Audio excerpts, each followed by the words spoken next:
Hello and welcome back to the Wealth and Freedom Nexus podcast. As always, I am your host, John Rickgarn.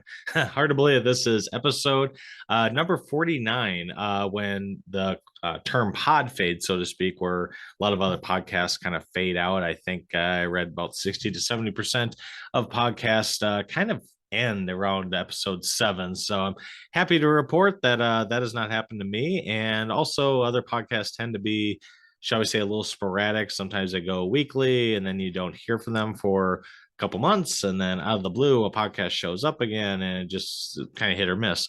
So with that, I'm happy to report that I have diligently released a new episode every single week for my listeners since November of 2021. Now, just a little housekeeping. Be sure to rate, review, and subscribe to this podcast on your favorite platform, be it Spotify, iTunes, or whatever. We just passed, as of this recording, 23,000 total downloads of my podcast across 100 countries. So thank you for all the support out there. And don't forget to subscribe to my YouTube channel, where I will be uploading new videos every week with content that you won't find anywhere else. Soon to be coming out will be a video on covered calls. That's one of my favorite stock option strategies. Tends to be very low risk and can add greater returns to your traditional IRA or Roth IRA. And also going into detail about how you can take out loans from your 401k and your whole life policy, whole life insurance policy. Now, for those of you that may not know, the IRS does allow you to borrow money out of your 401k tax-free. However, even with that option there, I still prefer a policy loan. I think that is much better for most and is a lot more flexible. And again, like I said, I'll be explaining that in some upcoming videos. So be sure to subscribe to my YouTube channel, youtube.com/WFreedom Nexus. And like I said, more videos will be coming out every week. So stay tuned for those. Now, today I brought on my good friend, Fred Moskowitz. Brought him actually back on the show. He was last on episode 19 and wanted to kind of talk a little bit more about the note industry, specifically about the mortgage note industry. If you haven't listened to episode 19, be sure to give that a listen to, as some topics bring back up from that previous episode. And, just kind of wanted to touch base as to what else happened since February of 2022 when he was last on the podcast. We've obviously seen mortgage rates go up pretty significantly, between 3 and 4%, to, as the time of this recording, 5 to 6%, in some areas even 7%. With that uptick in rates, the affordability for homes, whether it's for an investor, first-time home buyer, etc., is starting to get a little strained. We're starting to see the real estate market, I'd say, topping out, definitely not crashing, but I don't foresee double-digit increases in 2023 and 2024 going forward like we have seen in the last 2 years. And like I said, with all this news, mortgage rates going up, refinances dropping, many mortgage industry companies have laid off workers, and some have completely closed their doors. So I thought, or was thinking, that the overall note industry was maybe slowing down, that there wasn't a lot of notes available out there. And Fred kind of brought on that this isn't necessarily the case. There's still a lot of demand for good quality notes. Obviously, quality is the key word. And, with all the regulations in place, thankfully, the restrictions, the regulations in place for writing mortgage notes, a lot more stringent than they were, back when the 2007, 2008 mortgage collapse. That's, if you're completely unaware of that or listening to this from outside the United States, check out the movie The Big Short. That will kind of give you a bird's eye view as to what will happen with that debacle. So without further ado, we will jump into my conversation with Fred Moskowitz after a word from these sponsors. This week's podcast is brought to you by Focus Wealth Group. Do you know you need to get life insurance but don't know where to start or how much to get? Have you heard of infinite banking but not sure how it works? Reach out to Barry Brooksby and his team. Barry is not only a mentor, but a friend who has helped me for the past 6 years in my pursuit of cash flow and financial independence. Their mission is simple. They teach people how to make money and hold on to more money. Learn more and set up your free initial consultation at focuswealthgroup.com. Are you tired of the 9-to-5 lifestyle? Do you want more freedom to do what you want, when you want it, without sacrificing your current income? Then this is the show for you.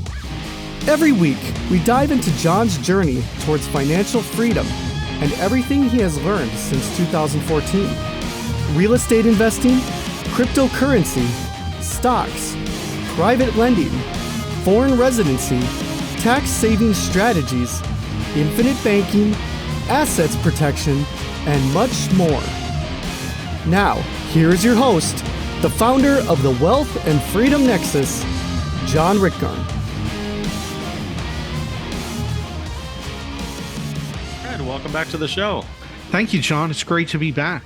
Yeah, it's great to have you back on. I know it's your topic before about investing in notes got a lot of downloads, so I wanted to kind of reach back out to you to see what's all changed. And obviously, if anyone's half paying attention to the Fed, we've had quite a bit of change in rates and everything else. So, but since you've been on last February, Fred, what's all new with you? Any new projects you're working on, or anything you want to discuss? Yeah, absolutely. Quite a lot to discuss, quite a lot to unpack. Over the past few months, we, of course, have seen pretty significant rate increases, interest rate increases, and that has made a huge impact in the mortgage market, but in particular on the origination side. Okay. Right, on the origination side, not an area I'm directly involved with. But what is happening is a lot of the people that have been interested in refinancing to take advantage of lower rates, now that's been slowing down quite a bit. And I feel that many people that were in a position to refinance, maybe to take advantage of equity appreciation or to lower their interest rate, they have done so. And so some of the larger originators, we keep hearing about layoffs happening just because there's less volume, less loans to that are being originated right now. It's not like it completely stopped, but the volume has significantly decreased. Now, for the area that I'm in note investing, both what I see from speaking with other note investors and our fund as well, we're buying notes that were originated some time ago. Right, Okay. maybe 3 years ago or 5 years ago or 10 years ago. Okay. And so what's happening with rates today is not as much of an impact. It really is not. And the impact we're going to see years ahead from now because of that time lag. Because we're buying notes that are from the secondary market. They've been bought and sold usually a few times between different lenders, different institutional funds, hedge funds, and so on and so forth. And so, we're largely insulated, at least from an immediate impact, unless we're holding notes that have a variable interest rate, and then there's an impact there. But in a nutshell, that's been a lot of what's happening. But despite all of this, I'm seeing a huge demand for good quality assets, a lot of opportunities out there, and a lot of capital looking for a home in a place where it's going to be treated well and with some relative amount of safety. Sure. Well, and as we're recording this now, I mean, we've seen, big declines in the stock market. We've seen, cryptocurrency kind of implode recently. We have, that's some big news. And what I'm seeing, just because I talk to so many investors, people are worried. There's a lot of concern, a lot of uncertainty in the world. And because of that, I feel that a lot of people are seeking more types of assets where they're secured by hard collateral, and there's more stability and control. And what I love best about notes is that you get paid while you wait, while you own them. And doesn't matter if the stock market goes up or down, or if cryptocurrency goes on a wild roller coaster ride again, right? Those types of assets are completely uncorrelated. And that's what really brings you true diversity in your portfolio. Right. Yeah, I could definitely agree with that. As far as we've seen rising rates. I'm a realtor as well for one of my many jobs, but I've been working with clients, back in January of 2022 here, rates were around 3%, give or take, and then they kind of spiked up to around 5 to 6, which I mean could effectively, cut what you're able to afford if you're pre-approved for a Yeah. $1,500 payment. Well, when the rates go up, you go from a $320,000 property down to a $240,000 property. As far as like the resale market, with the rising rates, yeah, I know I'm kind of touching into more of debt instruments in general, where rates go up, and the yield changes. As far as like, say, if there's a secondary note that I don't know, I'm just throwing out numbers here. It gets a 3% mortgage rate on it, but you can go into the open market now and get one for 5 or 6%. Is it just a matter of negotiating down where, okay, the face value of this is 100 grand. If I buy it for 50 or 75,000, that effectively raises my yield because I'm buying it for a lower price? That's exactly right. You're Okay. buying it. What happens is notes are going to be traded based on the yield. Okay. And so you just calculate the desired yield in financial calculator, and that's going to give you the purchase price that you can use to buy that asset in order to maintain your desired yield. Okay. And so that's what happens. That is, notes are purchased based on the rate of return on the yield. And so that's the impact there. And so there will always be notes getting originated. There will always be a demand in the secondary market to buy notes, but it is impacted by supply and demand for what that prevailing yield is available on the secondary market. That does fluctuate, and a big part of it is just the availability of assets at a particular time. Okay, makes sense. So, are there any, I don't know, the market's always changing, and who knows what the Fed's going to do next, or what our politicians in Congress are going to do next, or anything like that. Yeah. But are there any new risks that investors should be worried about? Has there been a uptick in like default rates, or any? I know you said obviously originations down, so there's fewer new notes hitting the market. But are there, I think most of the eviction moratoriums and the payment deferrals, I think, are pretty much done with. Has there been an uptick in more foreclosures or defaults? Or I believe, if I remember correctly, in the mortgage world, non-performing is no payments within 90 days, I believe. Correct. 90 Okay. days. That's what's considered a default. Okay. Yeah. Those remain low right now. And that is really a result of the strong real estate market we're in. Because if someone gets behind, someone gets into a default situation, most likely the homeowner has equity in the property, and it's very easy for them to just list the property for sale and get out from under this default, and pay the loan off. And we see that a lot. But back to your question, though, especially with respect to the government, here's something that is an increased risk.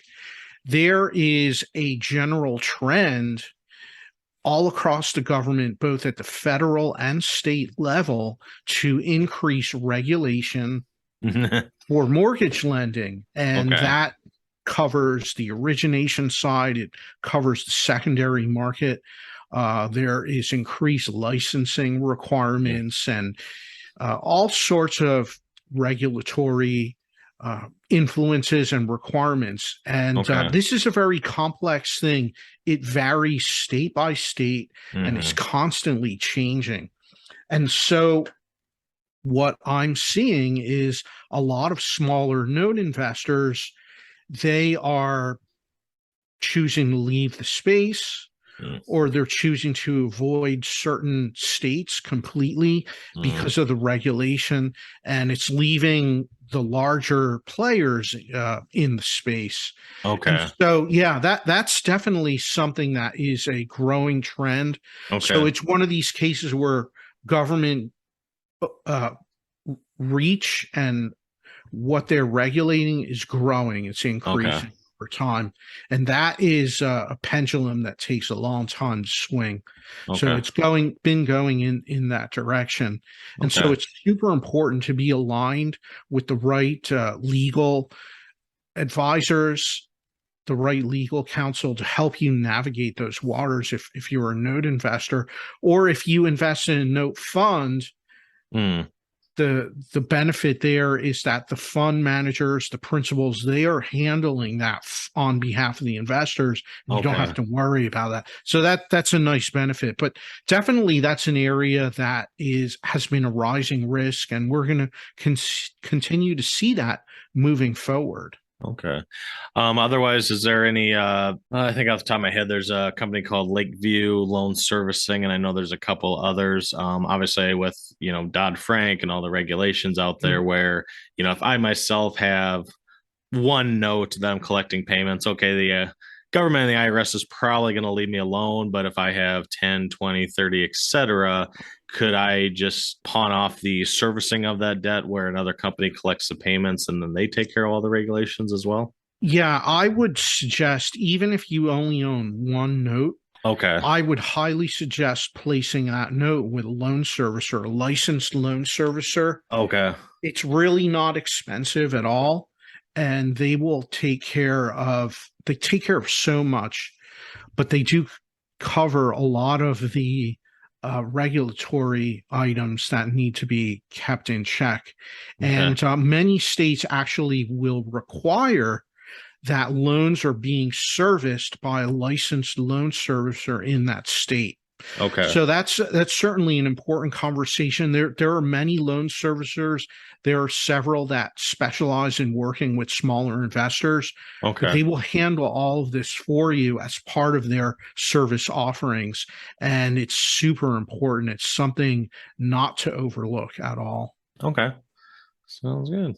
Now, Fred, you kind of touched base on this a little bit, and I myself have invested in various funds, 506B funds over the last few years. You kind of mentioned where, say an investor, maybe they don't have the wherewithal or the knowledge to determine, well, this note is less riskier than this note or something.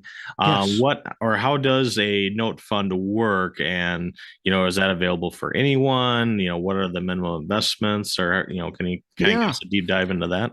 Yeah, absolutely. Let's talk about the fund types that you mentioned, a 506B. There's 506B and 506C. That refers to the Securities and Exchange Commission exemption that is used for filing the fund documents. The big difference between the two is the type of investors that they can accept into the fund. A 506C fund is allowed to accept only accredited investors. And what's an accredited investor? That is someone who has met either the income or the asset test. You need to meet one of the two. One or the other, does not need to be both. So on the income side, it is annual income in excess of $250,000. And the asset test is you have to have a net worth of more than $1 million. Excluding your primary residence. So some investors meet that criteria from their income. Other investors meet that criteria based on the assets they own. And again, it doesn't need to be both. So that's the big distinction on 506C. And 506B funds, they are allowed to work with an unlimited amount of accredited investors. Plus, they're allowed to accept up to 35 non-accredited investors. And so that's the distinction between the two. And if you're out there considering an investment offering or an investment fund, it's one of the first questions to ask your fund sponsors, the fund managers, is, are you accepting accredited or non-accredited investors? Have that conversation up front, because you don't want to waste time Sure. looking into a fund that's not right for you. That's Mhm. not going to serve anyone at all. So I would say that's the first question to ask and conversation to talk about. Sure. So once you know that, then you can do a little bit deeper dive and talk about the fund model, their investment thesis, what's the business model that they're using, and then what are minimum investments and Okay. how do distributions work, and all of those other questions. Okay. Yeah, and I think in myself included, for a long time, I assumed, if it was a 506B or a 506C, it was in relation to how much money you were putting in as an investment. And obviously that isn't the case. I've seen as low as $1,000 minimum investment for a 506C. And about a year and a half ago, I ran into one that was 506B, but the minimum was $200,000. Yeah. And obviously everything in between.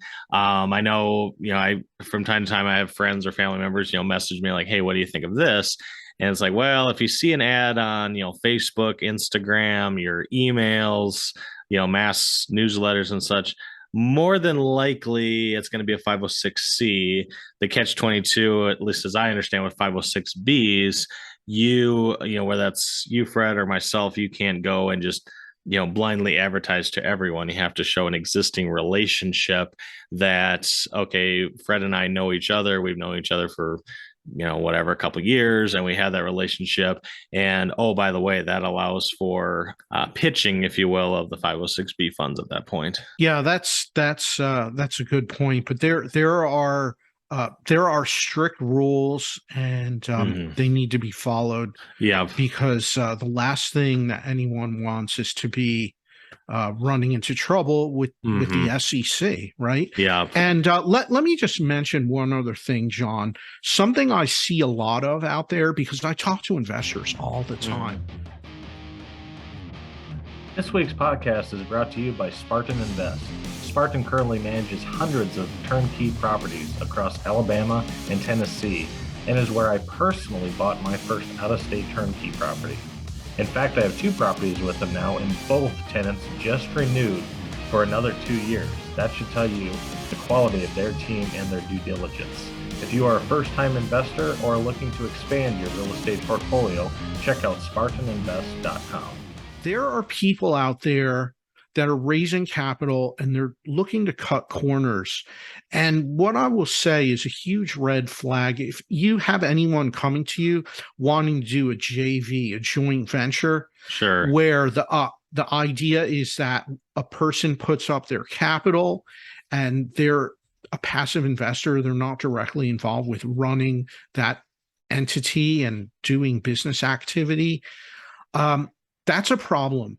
That's a problem, and it's almost like a time bomb. And so if someone comes to you offering a JV or saying, hey, I'm looking for joint venture investors, it's a huge red flag, because most likely they've cut corners. They don't want to do the proper securities work and the filings and do everything proper.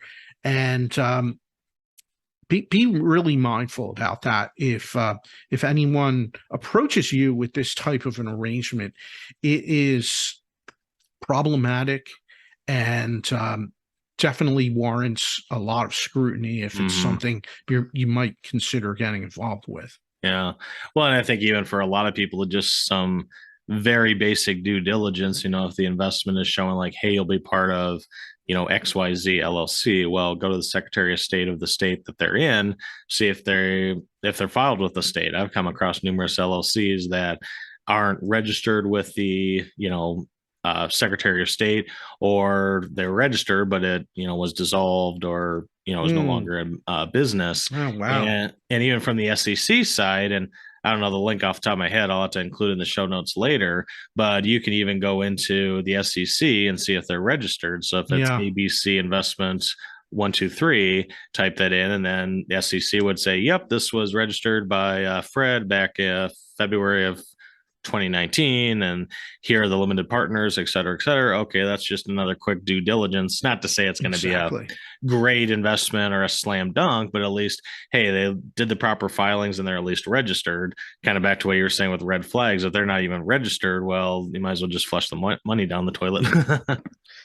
Yeah, it's scary. It's scary. And, I hear horror stories about this all the time. And, John, so often some of these horror stories, they could have been avoided if someone would have spent 15 minutes just getting on Google and looking things up themselves. That's what it comes down to a lot of times. Yeah. That should not be all that you do, but it's a good first pass, a good place to start before you enter into any business agreement with anyone. Agreed. Well, and I think a lot of it just comes down to diversification and knowing your own risk tolerance too. I don't know if you've heard of Driver Loan USA. They were kind of like a crowdfunding platform. And okay, I don't want to say a red flag, but 15% interest. Maybe it was like, maybe a little too good to be true. So I threw in $500. I mean, if I lose $500, it's not the end of the world for me. But you can even just Google results for them, and there's people that have written to the Better Business Bureau that have put in their life savings. One guy was writing that he was going to get evicted from his house because he couldn't make his mortgage payment. He put everything into the program and basically got left with nothing. And again, not to place a blame game, but only put money away that you could afford to lose if you're not 100% sure on the opportunity. Yeah, that is unfortunate to hear that, and such a strong reminder. Really be careful out there. Establish a relationship with the people you're going to be working with, and take time to get to know them, to get to know how they operate and what their track record is. That's so important. So important. Yeah. And I think the, double-edged sword with the track record. And it's unfortunate that if someone's new into the industry where, okay, they're probably a fine, outstanding citizen, they want to do well, but without that track record, unfortunately, I'm probably going to pass on a lot of those. It's like, hey, come back to me after you have 1, 2, 3, or 4 deals under your belt. And I mean, it's unfortunate, but I got to see the track record myself. So but all right. Anything is, I know we touched base on the 506B versus 506C.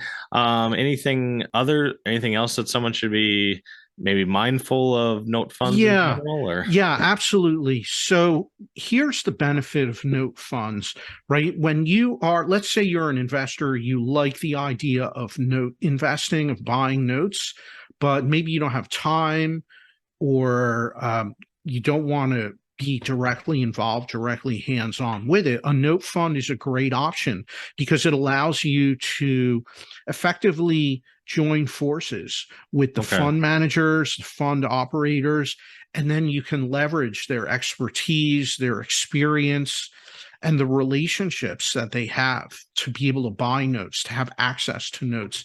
I find that a lot of investors struggle with not being able to get access to notes. And so a note fund is a great way to get involved, get your feet wet, and do so with the guidance of the fund operators and the fund managers. And that is super beneficial. And as you're looking at a note fund, couple things to keep in mind. The first one is the timing of the fund. I've seen funds that have a duration of 12 months or a time commitment of 3 years or 5 years or even longer, right? And there's no right or wrong answer. The right answer is the one that's best for you and your personal circumstances, because you may have a bucket of money that you want to deploy, but it's like 12-month time period, or you may have a different bucket of money that, hey, this is my midterm time range and I'm good with a 3-year commitment. And so be mindful about that and make sure that matches up in the beginning before you spend too much time doing due diligence and doing all of these other things. Make sure that the timing is in line for your specific scenario and circumstance. Yep. And yeah, obviously, if you're, I don't know, saving for a down payment on a house and you're going to buy a house in 6 months, don't tie that up in a note fund that has a 5 year minimum Yeah. lockup period, obviously. At the same token, and I know we talked about this on the previous podcast, as much as I like notes, interest payments, unfortunately, IRS treats them a little bit differently than, a dividend from a stock or rental income from a portfolio. A lot of times interest, you get a 1099 and you're taxed at your highest marginal rate. Yeah. Myself, I've always liked it to invest in notes and note funds through my self-directed retirement account. One, it's completely tax-free. I don't need to worry about the tax implications. And then, like you said before, what's the runway, if you will? Well, I'm not retiring for 20 years, so if it's got a 5 or even 7 year lockup period, that doesn't isn't going to matter to me. Yeah, that works. Then that works really Yeah. well. Yeah, that's so true. And I love that strategy Mhm. of doing note investing out of a self-directed tax advantage account, right? Mhm. Self-directed Roth IRA or self-directed IRA. Yeah. So powerful because of those tax benefits. Hmm. Because let's face it, John, note investing generates a lot of tax liability. Yep. It really does. And there's no depreciation, there's none of that. Uh-huh. And so you want to strategize and position your funds and arrange your affairs in a way that Mhm. you can maximize your profit and reduce your tax liability in a legal way, following Right. the rules, and using the systems, the mechanisms that the government has put in place right in the tax code. Mhm. Right. This is not some esoteric, exotic strategy. Right. The government is encouraging its citizens to save for their retirement. And so that's why they're incentivizing all of us with this favorable tax treatment. No, it makes sense. So, Fred, as we kind of get close to the end here, is there anything that I may have missed, or anything you'd share with my listeners, just generally speaking, about note funds or note investing that I might have missed? Yeah, absolutely. I'd love to talk about my recent book that Yep, I think came it's out. this one right here. Yes, that's it. The little green book of note investing. There's been so much interest in it, and people have been reaching out to me, Mhm. and I love it. I love spreading the message about note investing and teaching about that. A lot of people want to learn, and I always say, start with a couple of books. Yeah. Mine is not the only one that's out there, but it's a great way to start, to get your feet wet.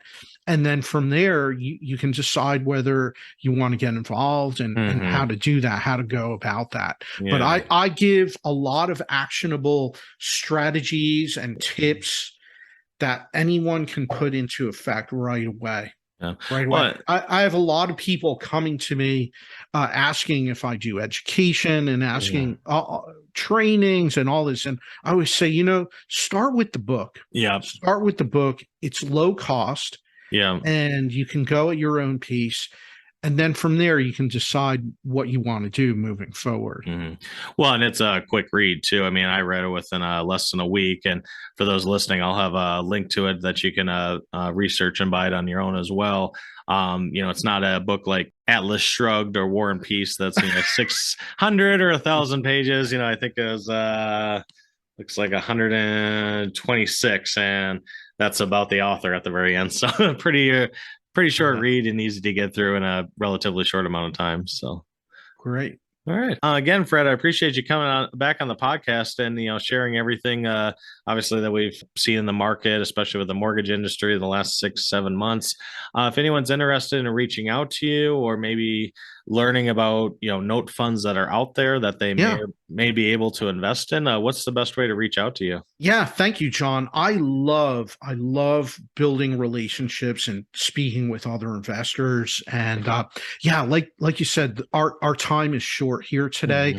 But if you seek me out, then we have a lot more time to talk and get into things.